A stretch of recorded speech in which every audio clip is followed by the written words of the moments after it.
And if you want to really see something that's said, take a look at what happened.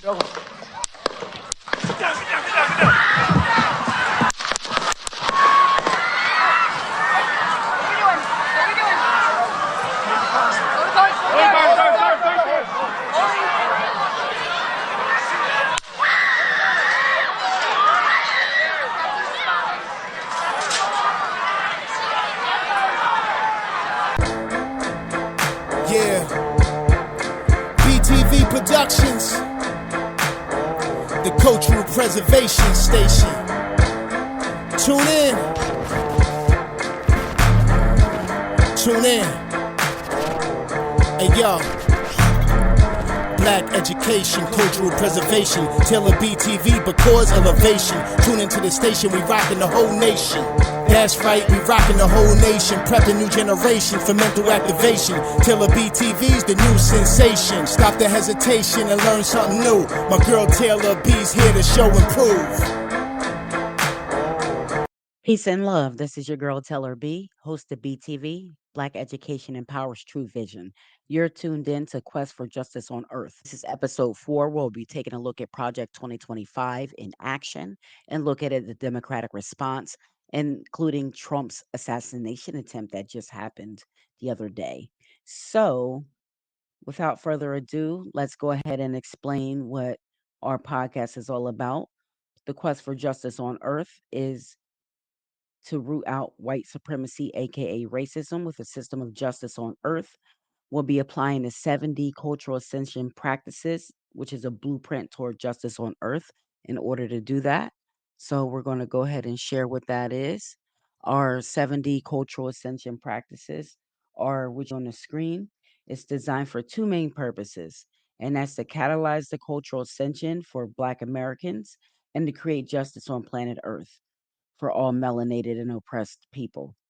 Wearing the 7D cap will transform you from dormant to deployment. Using these 7D practices, it'll raise your state of consciousness to a supreme state 7 while doing the work that will create justice on planet Earth.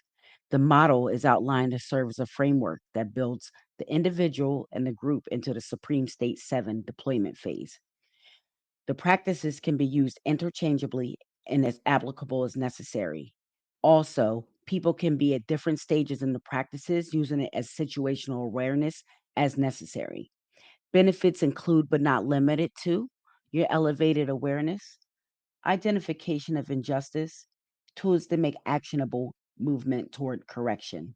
The model is designed. The model is designed for each person to adopt as they see fit individually.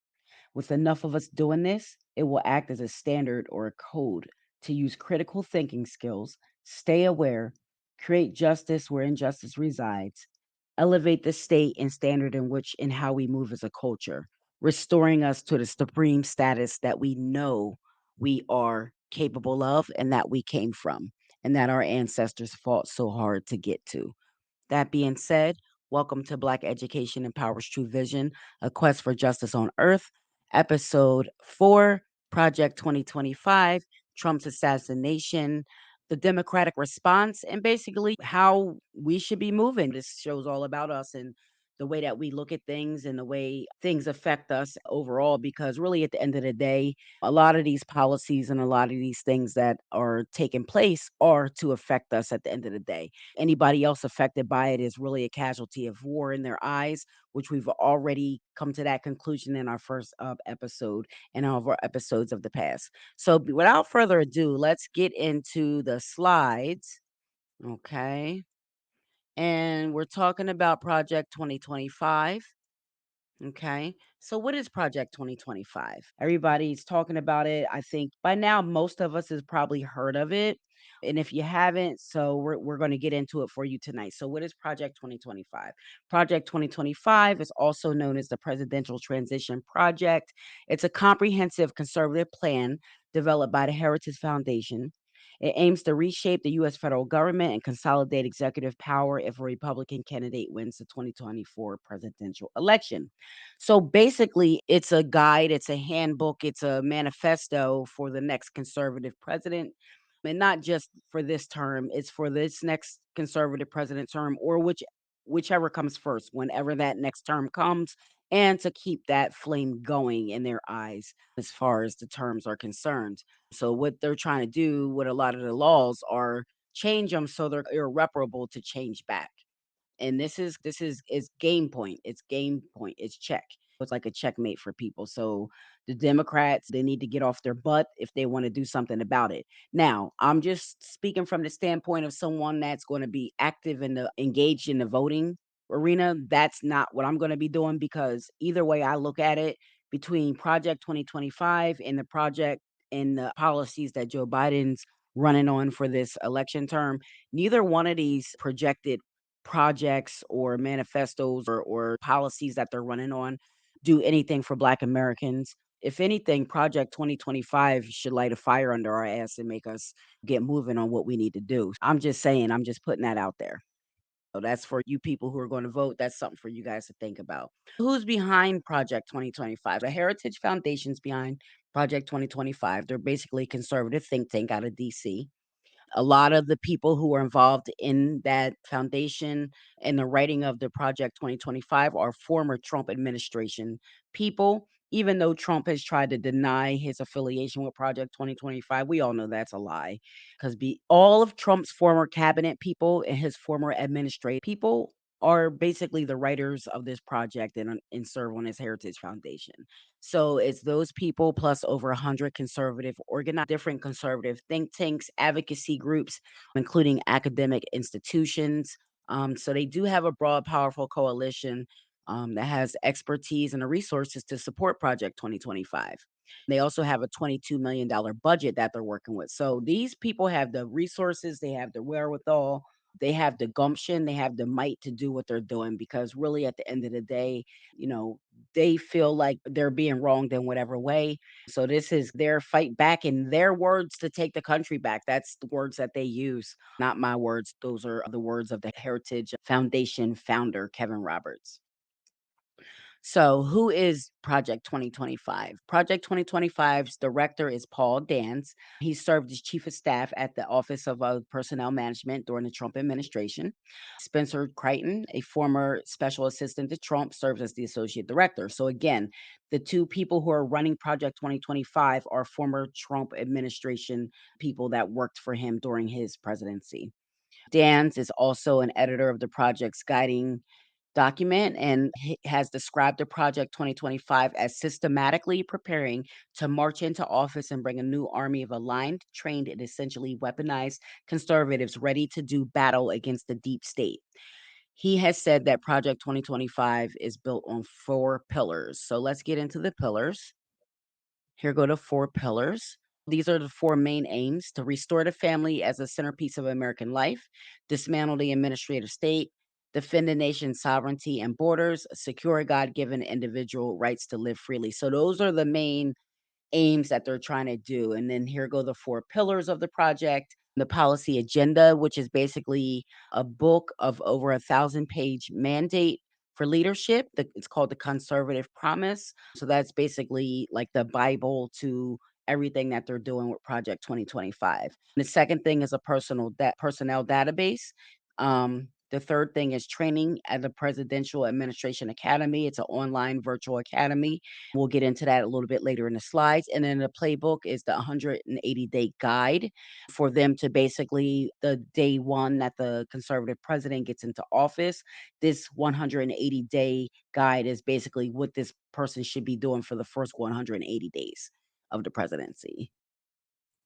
So the policy agenda, so that's the mandate for leadership, the conservative promise. It's a 30 chapter over 920-page book which presents a consensus view of how major federal agencies must be governed.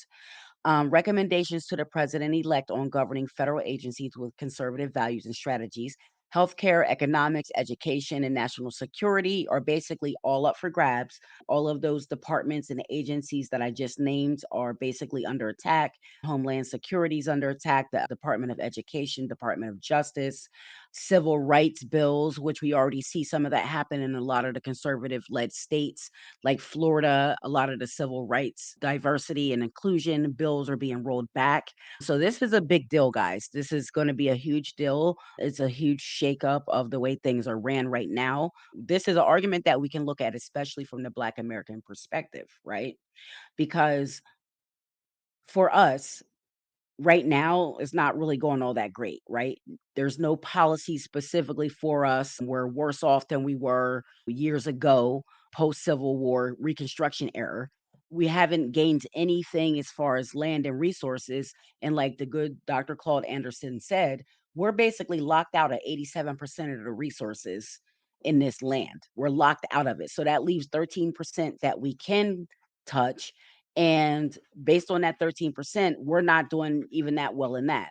So this is just to let us know where we stand with things right now and how that kind of will affect us going forward and will affect you and just give you the knowledge of what you need to know to make the right decision that you want to make for how you think you want this to go. Again, this is going to shake things up. So to me, I think it can be good and it can be bad, but it's really going to make people's eyes open to how bad it can really get. So here goes the mandate for leadership. This is what it looks like. This is their conservative promise for the president-elect for 2025 and moving forward. So the personnel database is aimed to identify and vet various political appointees within the federal government. It ensures future conservative administrations has a pool of qualified members with aligned ideologies ready to fill key roles. The recruitment spans different sectors and backgrounds. They're looking for professionals and it's open to the public, believe it or not. And it will be collated and shared with the president elect's team. So they're going to get this database of people together. They're going to ask them questions, basically vet them to see what their ideologies are. They're going to get these people together. And basically, this is going to be the army of people that they're going to use to join that presidential academy, to be able to be placed into different positions within the civil service and the federal government and different things like that. So this is like I said, this is a huge deal, something that we do really need to pay attention to. It's really going to shake things up. So the training is the third pillar, and that's the Presidential Administration Academy. Project 2025 has established an online educational system to prepare personnel for their new roles. So this includes training programs, workshops, seminars, online courses, mentorship. The former administration officials will train the personnel to be equipped with the knowledge, skills, and abilities to efficiently implement the conservative policy effectively and efficiently. So this is what they're doing. This is what they're doing, and they have a plan. So whether we like it or not, whatever the case, they have a plan and they're serious about it, whether we think they're serious or not. The fourth pillar is the 180-day playbook. This is the strategic document outlining the immediate actions to be taken within the first 180 days. And it includes like swift policy reversals of previous administrations, including not limited to civil rights bills, different things with the Department of Education, Department of Homeland Security, Medicaid, Medicare bills, bringing back Schedule F, where they can basically place loyalists to the president in federal agencies and federal positions, making sure that those policies and those plans get passed. Implement conservative priorities immediately, basically, is what this is meant to do.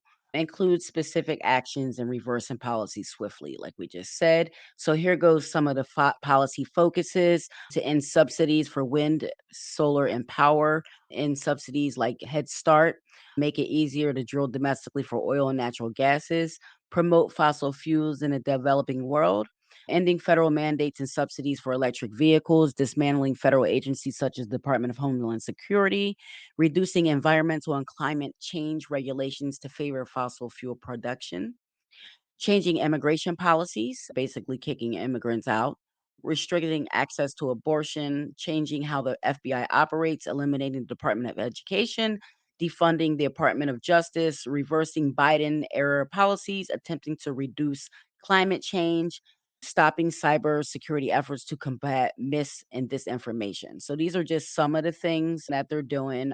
Very limited, not all the things that the plan does. Again, it's a huge plan. I will post resources to it in the link below. So you guys can go look at the resources. You can go read the whole thing yourself and download the PDF. So some of the criticisms, obviously, of the plan, the project asserts that the entire executive branch is under the direct control of the president under Article 2 of the US Constitution and unitary executive theory. So basically, it's given Trump basically carte blanche. Basically, he has full immunity. He can do anything he wants. He can implement any policy he wants, any law he wants under executive order. It can be mandated to be possible without going through the proper channels like we normally do with going through Congress, the House of Representatives, and the Senate. So it's basically giving him ultimate power. We're giving whatever president ultimate power to do ultimately what they want to do. So it proposes reclassifying tens of thousands of federal civil service workers as political appointees in order to replace them with loyalists more willing to enable the next Republican president policies. This is big for people who work in these federal agencies. You could lose your job. You could be on the verge of losing your job for this. So the project seeks to infuse the government and society with Christian values, and that means no LGBTQT. So the project seeks to infuse the government and society with those Christian values. Proponents have framed the plan as a means to dismantle a supposed vast, unaccountable government bureaucracy.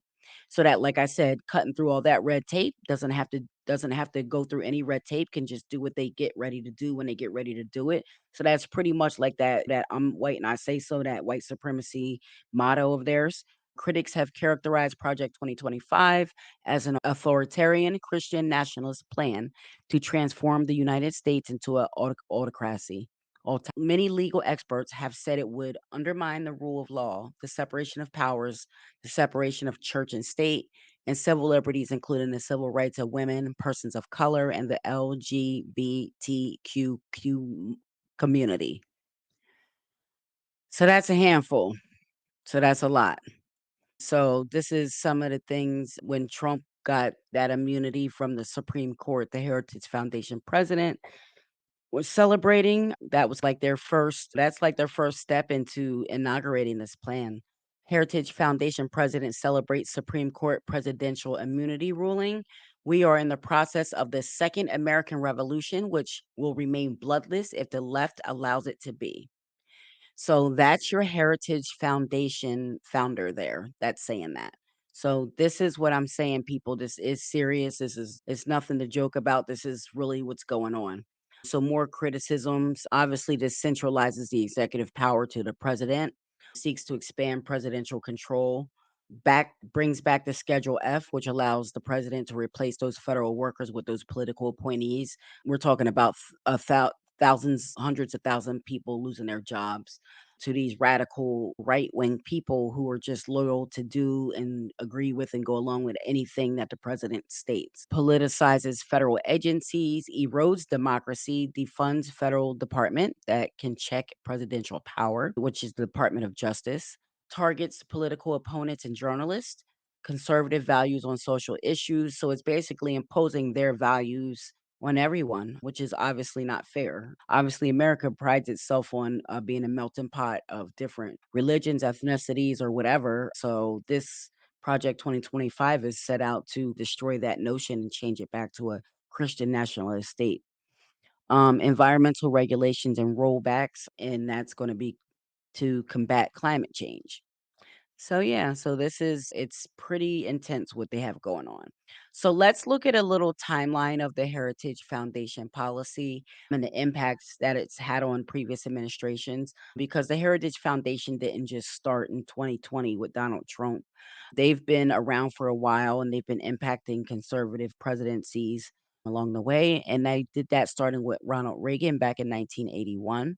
The Heritage Foundation had been publishing the new editions of its Mandate for Leadership series and schedules parallel with the presidential elections, and that was back in 1981.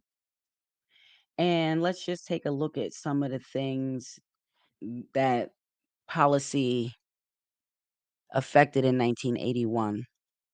All right. So in 1980, the Heritage's mandate for leadership suggests revitalizing the economy with an across the board tax cut. Top priority and refocused tax policy should be given to substantiate across the board marginal rate reductions. So what did Reagan do in 1981? He reduced taxes by 23% for all income groups.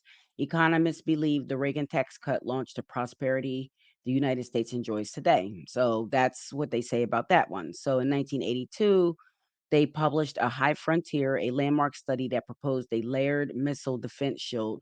Defense systems hold the only promise to break out of mutual assured destruction doctrine. In 1983, Reagan announces the Strategic Defensive Initiative, our only purpose one all people share is to search for ways to reduce the danger of nuclear war, Reagan says.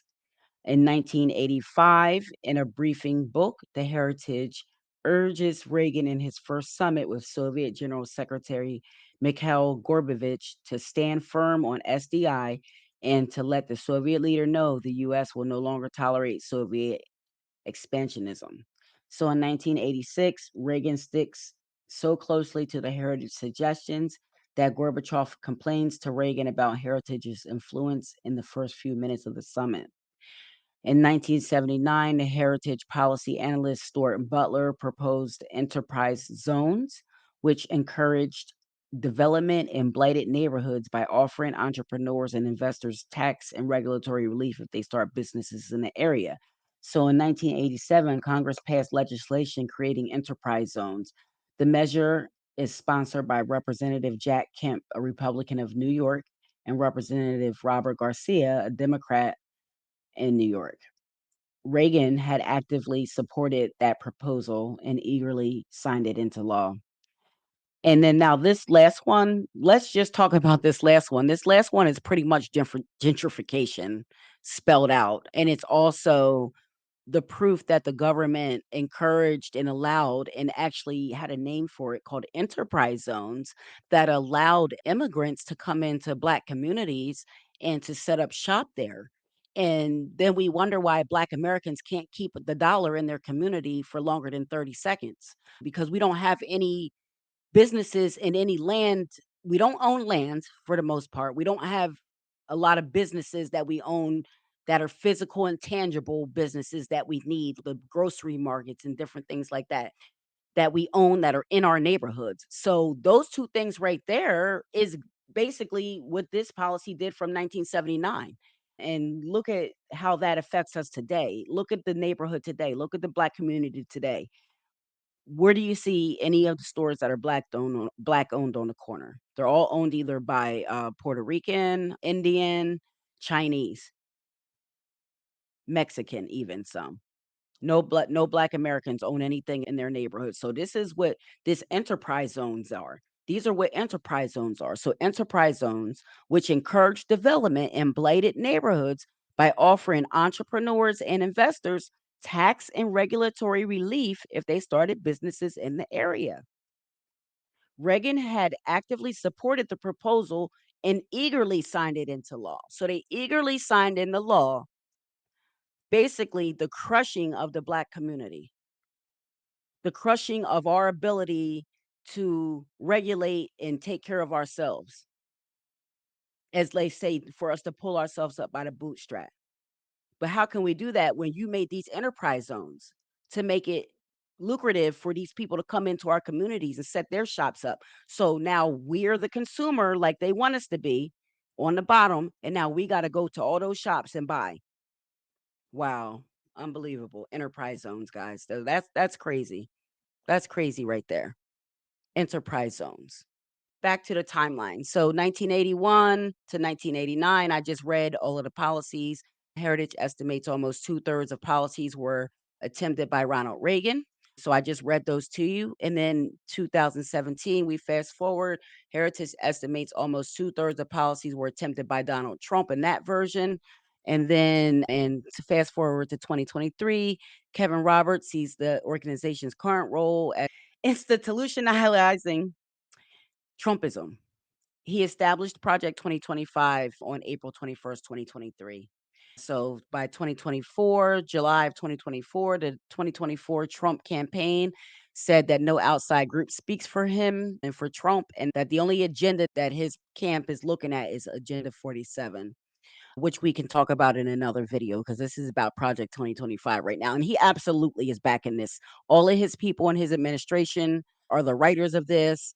And we can remember back to when he was president and he was upset because there were certain things he couldn't get past with his Muslim ban and the travel ban and all that stuff he was doing. So this is his coup so he can try to get this power. So when he gets back in office, he does have the power to do those things unchecked. And that's the main thing, doing them unchecked. So, yeah, so that's the timeline. And let's see what else. And there goes some sources. So let's take this off the screen and let's get into some of this other stuff because I want to get into some of the Democratic responses and what's going on because we do know that Trump did have an assassination attempt on his life the other day at a rally in Butler, Pennsylvania. So we're just going to share that real quick. And then we're gonna get into some of this other content. Let me get this queued up and share the screen. Okay.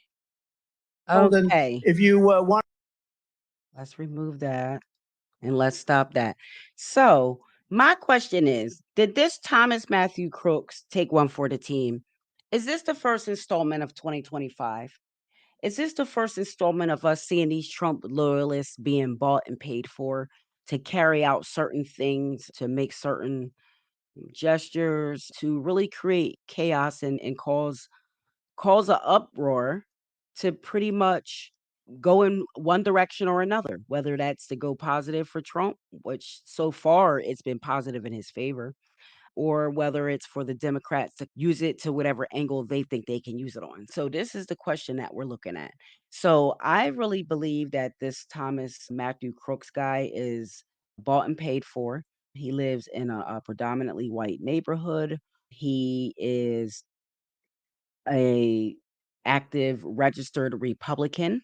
They try to say that he gave $15 to a Democratic Vote Blue foundation some years ago, about a couple few years ago, I think in the last election. But again, during the last election, we know that Trump and all of his administration were already up to this Project 2025 stuff. They was already thinking about it and thinking about how they didn't have their power. So to me, this all could be staged in a way that, not saying that the event was staged, because yeah, I think the event did happen. Obviously and clearly it happened.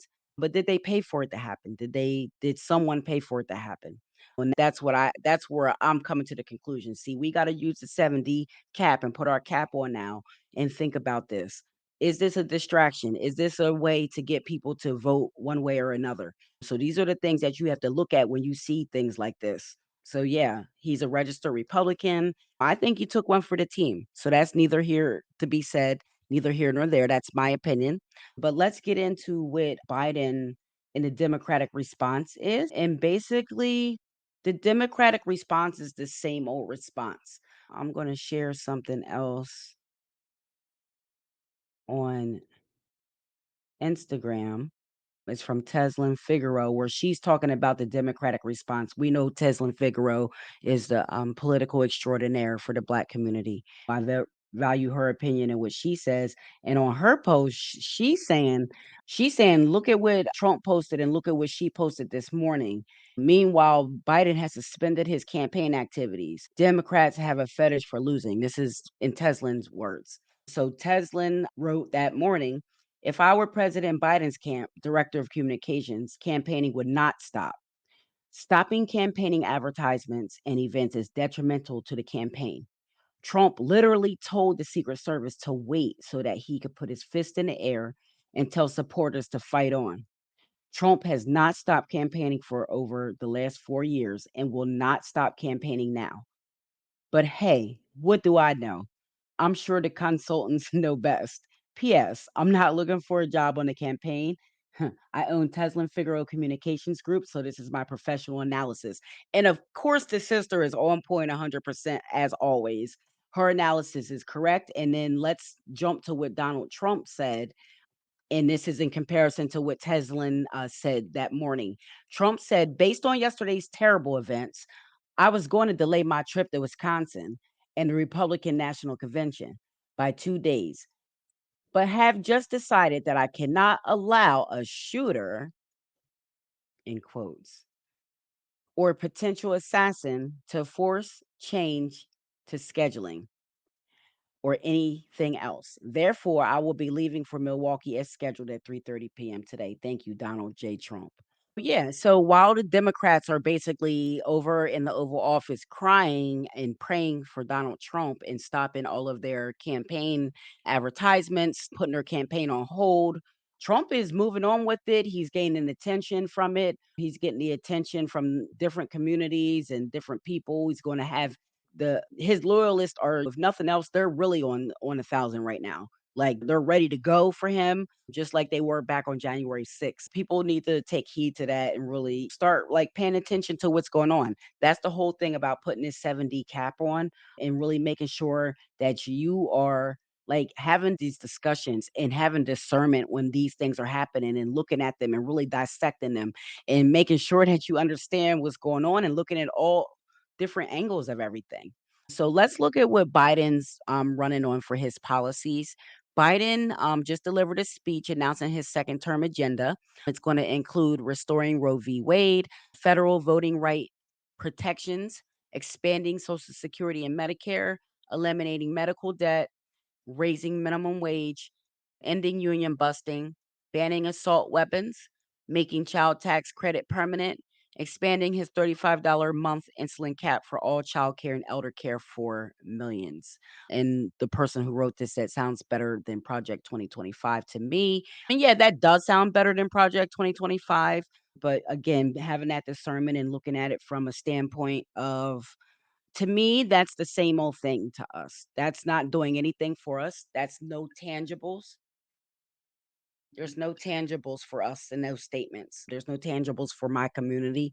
My community has experienced benign neglect from both parties historically. And even some of these policies that the Republicans are coming at were made, for my community, but my community doesn't even benefit from them now. For us, we have to really look at that and look at how things are going now. So this is the choice. And this is America. Every year we only have two choices. And all the time we want to dub it as a lesser of two evils. And that's really what it is. But these are the choices. You either have the Democrats, where, for us Black Americans, the benign policy stays the same. We're ignored through benign policy and they'll do things like they'll do some good things probably for people and everything and keep things going the way they are, the status quo. And then you have on the other side of that bird, on the other side of that wing, you got the Republicans where they're trying to usher in Project 2025. It's a radical change to a lot of policies that have been enacted in the last few presidencies. So it's going to really attack a lot of civil rights, civil liberties of different people, with different diversity and equity laws and inclusion laws, different Justice of the Department laws impacting Medicare, Medicaid, all of those different things. So we have to take those things into account when we're looking at this stuff. So, yeah. So basically, that's what we're going to do. And in my opinion, for me, for Black Americans, no tangible equals no vote. What we want to hear from President Trump or from President Joe Biden is where our reparations. We need to get that passed. We need the anti hate crime bill for foundational Black Americans, and we need protected class status. So, other than those three things, or other than something specific for Black Americans that you're going to do, not all this babble talk that he was doing in the debate about whatever he was trying to say he was going to do for Black Americans in that debate, which basically equated to nothing, a bunch of babble and benign neglect babble and nothing burgers that he was saying that he's done for the Black community in the past, and he hasn't. And then the other thing that I want to touch on is that with all this happening with Trump, now there's no more talk of Biden stepping down because of his age. Everyone was all worried about Biden's age and he needs to step down and he's too old and he needs to take a cognitive test. Now that they had this assassination attempt on Trump, there's no more talk about Biden stepping down. So that's out of the window now. But what is in the window is the Democrats are basically stopping their advertising or stopping their campaign. For what reason, I don't know. The Republicans are moving forward and pushing forward with their campaign. You guys have to look at that. that. In the words of Cat Williams, do we have an illustrious allegiance to losers? So we have to think about this when we're looking at who we're going to vote for.